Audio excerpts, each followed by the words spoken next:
O debate eleitoral mais importante de 2024, ou pelo menos das eleições mais importantes de 2024, aconteceu no dia de ontem. Quem será que andou melhor, hein? Kamala Harris ou Trump? Inclusive com questões importantes acerca de um apoio significativo que a Kamala Harris ganhou de maneira oficial. Sim, Taylor Swift parece besteira, mas é uma das pessoas mais influentes dos Estados Unidos anuncia apoio a Kamala Harris. A gente tem também, pessoal, notícias importantes acerca do Edmundo González, sendo reconhecido pelo parlamento espanhol como presidente da Venezuela, o que de fato isso muda para as eleições locais, e falar um pouquinho também sobre a relação guerra Rússia e Ucrânia, que tem notícias importantes para a Ucrânia. Enquanto Antony Blinken e o ministro das Relações Exteriores do Reino Unido vão em direção a Kiev, prometendo um anúncio importante, Biden e Antony Blinken anunciam que a questão dos mísseis de longo alcance estão sim no radar dos Estados Unidos. Já a Rússia tem informações que esses mísseis serão autorizados e que a resposta vai vir à altura. A gente tem também, pessoal, os maiores exercícios militares navais estabelecidos pela Rússia nos últimos 30 anos, em conjunto com os chineses, e uma promessa da Rússia. Sim, a gente vai unir a força militar chinesa e a força militar russa em uma resposta contra os Estados Unidos. Para finalizar, pessoal, falar um pouquinho também sobre a cobrança que o Ocidente faz para que seja realizado um plano de ação efetivo para 2025, como que a Ucrânia vai vencer a Rússia e o que é uma vitória ucraniana, entender exatamente qual é o pedido do Ocidente, e também falar um pouquinho sobre Israel, que aparentemente tem uma nova proposta de paz para o Hamas, para ver se consegue estabelecer a volta dos reféns. Se vocês querem entender um pouco mais sobre esses assuntos, e muito mais também sobre geografia, geopolítica, atualidades, política, polêmicas, enfim. Tudo para você se manter sempre bem atualizado. Já se inscreve no canal, deixa seu like e compartilha esse vídeo, que eu, professor Ricardo, conto muito com a sua ajuda. Belezinha? Para quem não me segue no Instagram, @prof_Ricardo Marcílio, e recado rapidinho aí da nossa parceira do canal. A sua empresa, a sua marca está em perigo. Eu sei porque a minha também estava até pouco tempo atrás, porque eu não tinha um registro no INPI. Para quem não sabe, eu tenho uma empresa, professor Ricardo Marcílio, que tem todo um ecossistema ligado à educação. É canal do YouTube, é plataforma, só que eu corri o risco de perder por falta de segurança jurídica. Mas de verdade, quando você vai tentar fazer, é um processo lento, burocrático e extremamente difícil. Por sorte, a parceira aqui do canal, a Movon, ela agiliza todo esse processo para você. Então, se você quiser, galera, por um preço altamente competitivo, sem burocracia, registrar e ter uma garantia que a empresa, a marca vai de fato ser sua, link na descrição e conta com o serviço da Movon. Você não vai se arrepender. Bom, galera, então bora lá pro vídeo, ó. Como eu falei para vocês na introdução, tivemos um debate das eleições mais importantes de 2024, que são as eleições nos Estados Unidos. Eleições, assim, que estão extremamente disputadas, e embora a gente tenha uma vantagem, ligeira vantagem, dos institutos de pesquisas para Kamala Harris, não interessa muito o total de votos pela maneira como a eleição americana é feita, e sim os votos mais estratégicos, principalmente nos chamados swing states, os estados que não estão muito bem decididos, se eles são democratas, republicanos e tal. Então, por mais que o Trump possa ter menos votos eventualmente, ele pode ser o candidato eleito, assim como foi, por exemplo, nas eleições de 2017 contra a Hillary Clinton. Ele teve quase 3 milhões de votos a menos, mas teve votos muito mais estratégicos. E nesse debate, eu diria que assim, a Kamala Harris, ela passou por um processo intensivo de como se debater, já o Trump ele foi um pouco mais crente que ele já era um cara mais experiente. E de fato, a oratória do Trump, né, ele é um cara muito mais enérgico, engajado e tal, e tá mais acostumado a participar da vida política do que a Kamala Harris. Ele não se preparou para o debate, alegando que não precisava fazer isso. A Kamala Harris passou por quase um intensivão, isolada, inclusive com relatos, tá? De que foi utilizado até mesmo um sósia do Trump para aprender como que se debatia, né? Num debate eleitoral tão importante, lembrando que eles não puderam levar cola, foi um debate ali relativamente importante, né, com algumas regras um pouco diferentes dos debates brasileiros. E as pesquisas indicam, de novo, galera, cada um pode ter sua própria opinião, tá? Eu compartilho dessas pesquisas, que a Kamala Harris ela levou uma ligeira vantagem, que ela foi um pouco melhor no debate do que exatamente o Trump. Eu vi o Trump batendo muito nas mesmas coisas que ele sempre bate e, inclusive, sendo muito mais interrompido pelas pessoas, né, pelos mediadores do debate, que inclusive colocavam algumas correções, algumas falas imprecisas do Trump. Tanto que o Trump ele saiu reclamando. Em entrevista à Fox News, ele colocou que parecia que o debate era um 3 contra 1, porque você tinha a Kamala Harris e os dois mediadores contra o Trump, ou seja, não foi um debate justo, segundo o presidente. Mas quando ele fala isso, já dá um certo indicativo que ele percebeu também algumas desvantagens, vamos colocar assim. A CNN, ela fala que 63% das pessoas que visualizaram preferiram a Kamala Harris. O Washington Post fez algumas entrevistas em alguns swing states e, segundo os entrevistados, 23 dos 25 preferiram a Kamala Harris, principalmente nos assuntos de saúde, a questão da interrupção da gravidez, né, sabe o que eu tô falando, assuntos da geopolítica, mas em compensação com o Trump ele levou uma grande vantagem na questão da economia, que de fato é o ponto fraco do governo Biden e do governo Kamala Harris, e que aliás eu considero como o ponto mais importante para a decisão de voto em qualquer eleição, não só a eleição dos Estados Unidos.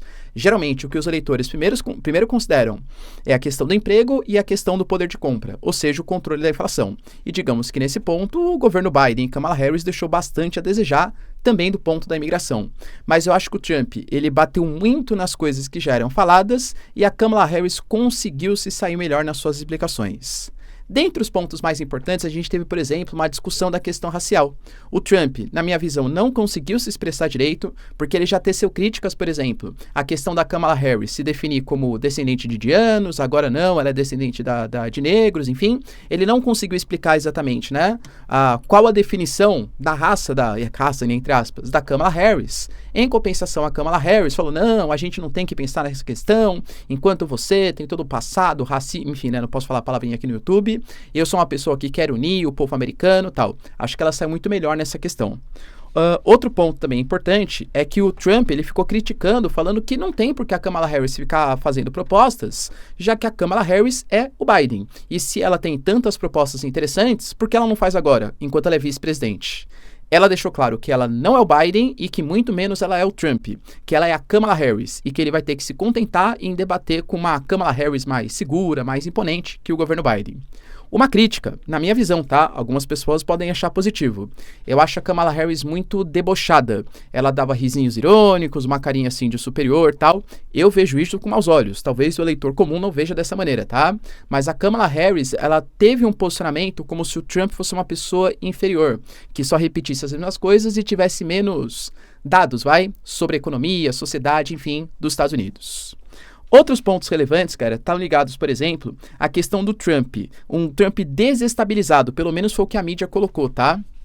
E eu concordo também, ele parecia um pouco nervoso, principalmente depois que ela citou a questão dos comícios, falando que o Trump, ele leva um monte de gente pro comício, mas que como ele não tem ideia, os comícios dele são chatos, que eles ficam pela metade depois de meia hora de evento e tal. Aparentemente ele ficou, como assim? Ela fala que eu não falo bem e tal, e isso levou um certo nervosismo do Trump. A revista Time, por exemplo, que é uma revista super importante, colocou ali, né, como que a Kamala Harris tirou o Trump do rumo, inclusive colocando uma capinha com o Trump escrito ali, né, in trouble. Além disso, a gente teve, como eu falei na introdução, um apoio muito significativo para Kamala Harris. Isso depois do debate. A gente teve a Taylor Swift, que parece uma bobeira, né? Cara, eu não sei se temos Swifters aqui, tá? Entre os meus seguidores, né? Entre as pessoas que acompanham aqui o canal.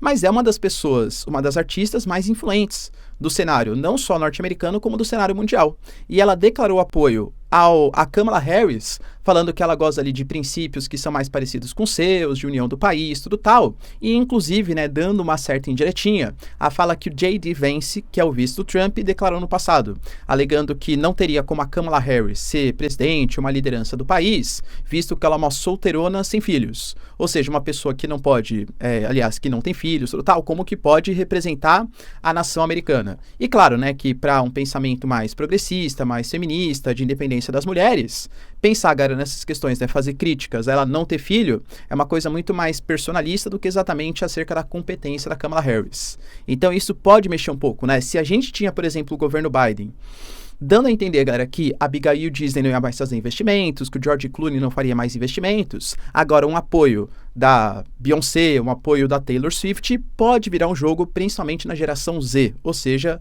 a geração dos mais jovens. A gente teve, por exemplo, o Trump falando, galera, que ela ia fazer operações, enfim, né, pelo país inteiro, que ela era uma marxista, que ela ia abolir a questão das armas. Aí a Kamala Harris falou, como que eu posso abolir a questão das armas se o Tim Walz, que é o vice, né, da Kamala Harris, é um caçador ali da regiãozinha do interior dos Estados Unidos, do Nebraska, e a gente teve, por exemplo, eu mesmo tenho porte de armas. Como assim, Jair Bani? Isso é mentira do Trump. Falou, por exemplo, da questão da imigração, e talvez tenham sido um dos memes mais compartilhados, assim, né? O Trump alegou que existem haitianos que vêm como imigrantes ilegais para os Estados Unidos e que estão comendo os pets dos moradores dos Estados Unidos. Nessa hora, os mediadores, eles até paralisaram, falaram que se tratava de uma fake news, e aí a Kamala Harris, ela fez questão de dar uma risada bem alta, né? Ela é conhecida pela risada, pelo jeito extrovertido dela. Mas, de novo, para minha opinião, tá? Passa um jeito de metida, um ar de passar superior, mas ela deu uma gargalhada acerca da fala do Trump. Inclusive, vários memes começaram a ser compartilhados. Teve até um, por exemplo, daquele ator que fez os textos sentido, hoje era uma criancinha na época, né? Hoje é um adulto. Ele fez uma semelhança ali com o J.D. Vance, que é o vice do Trump, que foi o cara que começou com essas notícias, que os mediadores colocaram como falsos. A prefeitura de Springfield, que é uma cidade de Ohio, que é onde supostamente teria acontecido isso. Professor, Springfield não é do Simpsons? Sim, dos Estados Unidos, a gente tem vários estados que tem Springfield como cidade. Aliás, esse é um dos motivos, né, pelo qual o criador dos Simpsons colocou Springfield como referência. Para não saber exatamente onde ficaria essa Springfield dos Simpsons. Mas, enfim, voltando, né? A gente teve, cara, o menininho, ou o homem hoje dos textos sentido, parecendo ali com o J.D. Vance e colocando um gato como se fosse um banquete ali, vai, para ser servido. Como se fosse uma sátira, meu, olha o absurdo que o cara tá falando. Então, passou a imagem de um Trump que faria qualquer coisa, inclusive inventar mentiras ou super exagerar questões, para atingir os seus objetivos. E toda a questão ele buscava para os pontos fracos, que era a questão da imigração. De fato, a Kamala Harris e o governo Biden também foi muito mal sucedido no controle das fronteiras e na questão da economia. E se, por um lado, a Kamala Harris ela foi um pouco melhor na minha concepção em alguns temas ela também deixou muito a desejar. Principalmente na questão, de novo, né, da economia. Ela não admitiu os erros do governo Biden e do governo Kamala Harris, porque foi um governo que aumentou o teto da dívida pública, foi um governo, por exemplo, que trouxe a inflação de volta para os Estados Unidos, obrigou o Federal Reserve a subir a taxa de juros para quase 5,25% a 5,5%, uma coisa absurda no cenário econômico histórico dos Estados Unidos, e ela não conseguiu exatamente argumentar. Você fala assim, olha, eu reconheci meus erros, realmente, vamos querer mudar, tudo tal, mas não, ela aparentemente deu uma certa derrapada e falou ali propostas econômicas que ela poderia ter feito agora enquanto vice-presidente, sendo que o presidente é o Biden, entende? Ou seja, galera, via de regra, né, a gente pode colocar um outro ponto também, que é a questão geopolítica, que aí eu acho que houve uma grande diferença, porque o Trump, ele até indicou um vice, que é o J.D. Vance, que já falou, inclusive, várias vezes, que a questão da Ucrânia não será a prioridade. Ele foi, inclusive, em organizações internacionais, falar que os Estados Unidos não financiariam mais com tantos recursos a Ucrânia, como, por exemplo, o governo democrata vem financiando.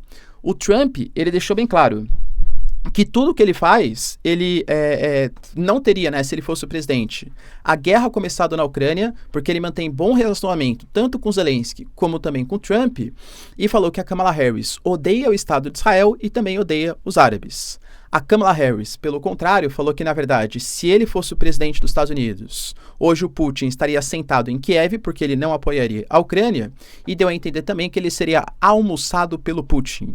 Ou seja, também conseguiu meio que responder, né, adequadamente às acusações do Trump ou às alegações do Trump, que ia fornecer uma resolução.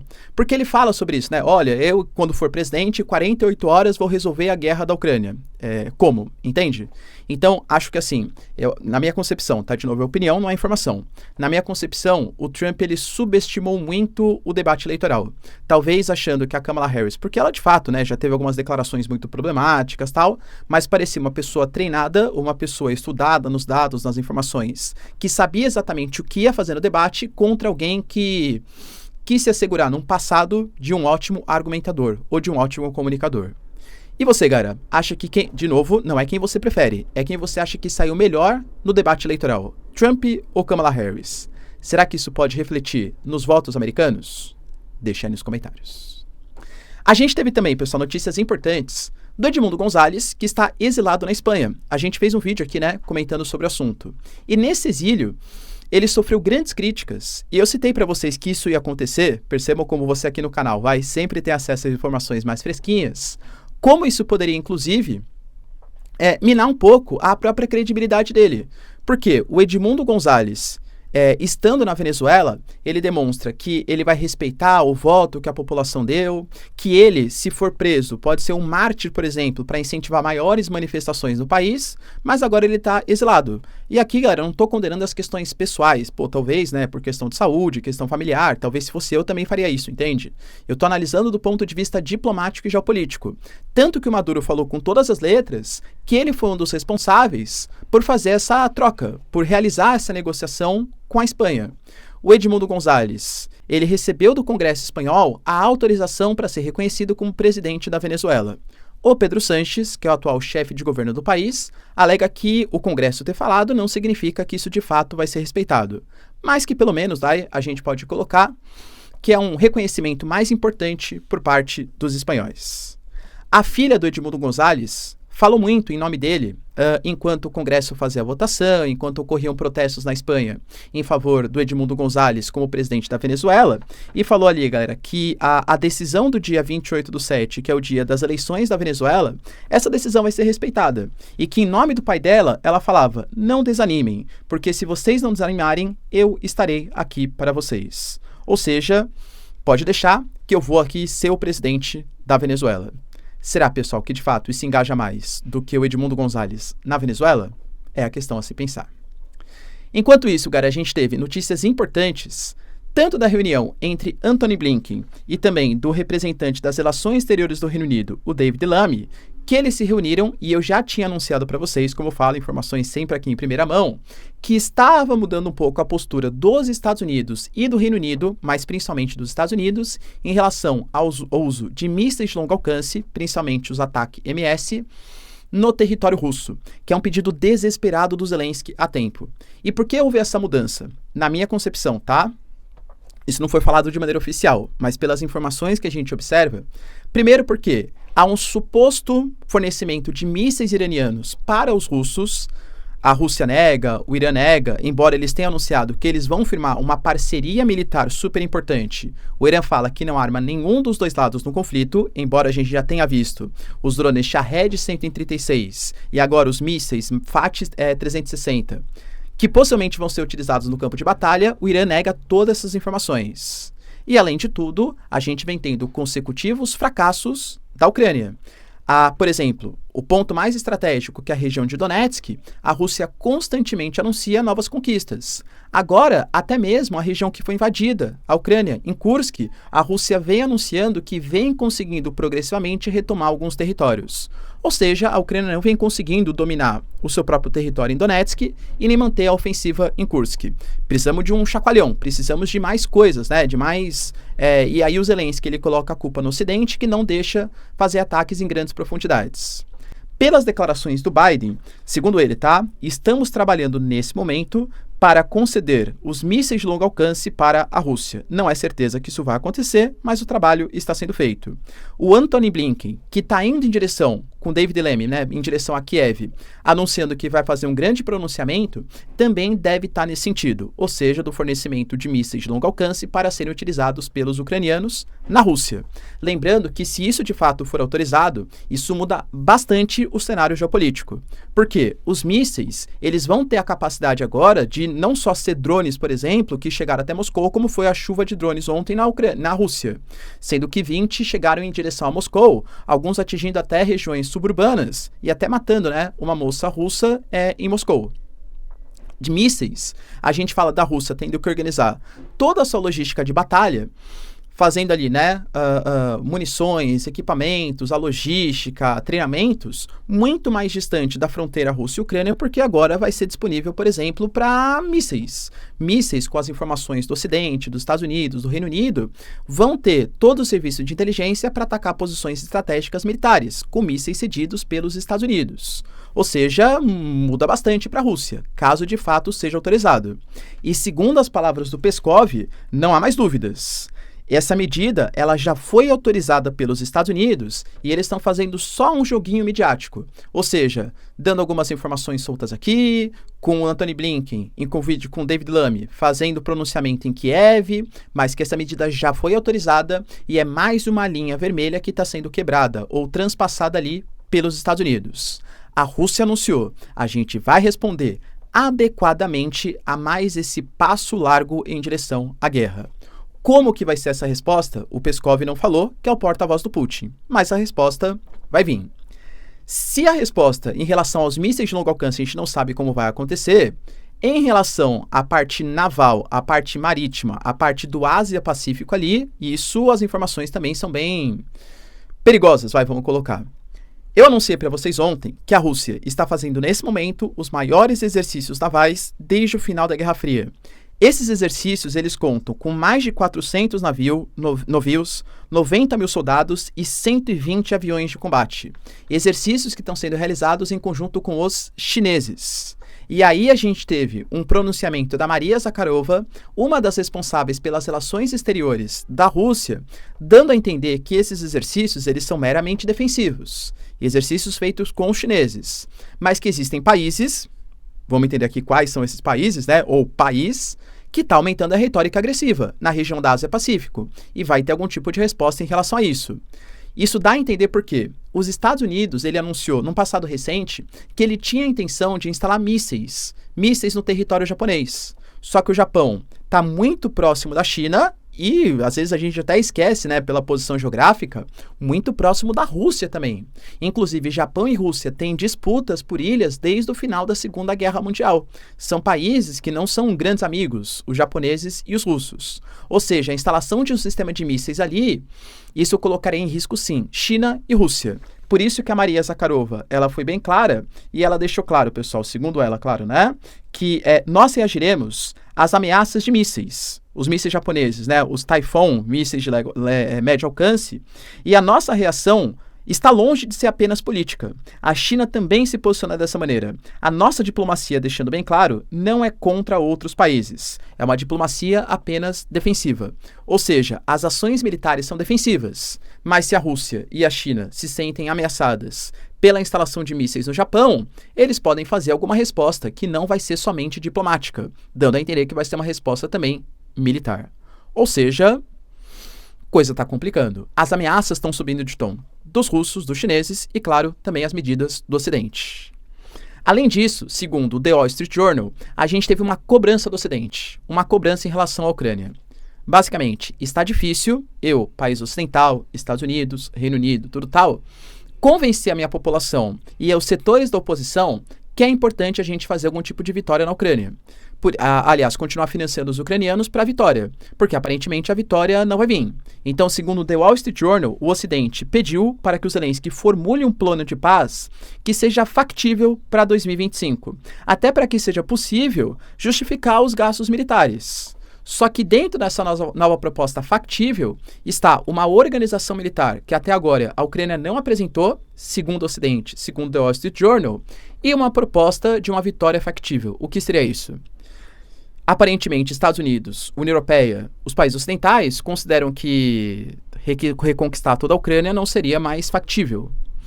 O que é factível, então? Retomar posições de Donetsk? Retomar Kherson? Retomar Zaporizhia? Algum tipo de proposta que seja possível de ser alcançada vai ter que ser um plano para 2025. Ou seja, na prática, o Ocidente está admitindo, segundo o The Wall Street Journal, que a Rússia vai levar alguns territórios ucranianos e não há muito o que possa ser feito. Para finalizar, pessoal, enquanto a pressão em cima do Benjamin Netanyahu cresce demais, a gente vem falando aqui consecutivamente sobre greves gerais, protestos pela questão dos reféns, principalmente porque o Benjamin Netanyahu ele não abre mão de algumas posições, como, por exemplo, o controle do corredor Filadélfia, o controle militar do corredor Filadélfia, a pressão das famílias dos reféns, da população geral, até do Biden colocando que o Netanyahu não está fazendo tudo para que se atinja, por exemplo, o processo de paz. Aliás, esse também foi um ponto fraco da Kamala Harris. Porque a Kamala Harris, agora que eu lembrei aqui, né? Durante o debate foi perguntado, e a questão de Israel? E isso é meio que um calcanhar de Aquiles, por quê? Porque ela sabe que ela não pode nem defender muito Israel, porque isso vai contra os jovens progressistas que apoiam e são mais favoráveis à causa palestina, mas também não pode ir muito a favor da causa palestina, porque tem muitos judeus importantes ali que apoiam a democrata, né? A Kamala Harris. Ela teve aquela posição meio, né? Olha, a gente defende Israel, mas sabemos também que Israel ultrapassou um pouquinho a questão da morte ali de palestinos, civis palestinos. Deu aquela posição meio termo, aquela meio escorregada, né? Foi pouco contundente. Mas enfim, voltando aqui. E aí Israel precisou apresentar uma proposta de cessar-fogo, sem ceder o controle militar. Aparentemente, segundo a mídia israelense, a proposta israelense é Sinwar, que hoje é a atual liderança do Hamas, o Ismail Haniyeh foi morto, né, na ação ali no Irã, ele está escondido na faixa de Gaza, muito possivelmente nos túneis ali de Gaza. A proposta é, o Sinwar, liderança do Hamas, você vai ter uma saída do território de Gaza garantida, ou seja, não provocaremos a sua morte, mas em compensação, Gaza será desmilitarizada, será desradicalizada e você ainda vai ter a libertação dos reféns. Eu, Ricardo, acho que o Hamas não concorda com isso, novamente pelos mesmos motivos. Se há uma desmilitarização, uma desradicalização, que seria o fim do Hamas, e a libertação dos reféns, isso quer dizer então que o controle militar vai continuar sob o controle de Israel. Acho que o Hamas não vai aceitar. Mas enfim, vamos aguardar aí cenas dos próximos capítulos. Beleza, pessoal? Deu para entender os principais acontecimentos? Se vocês curtiram o vídeo, então, já deixa seu like, se inscreve no canal. Tamo junto, beijos, abraços e tchau, tchau.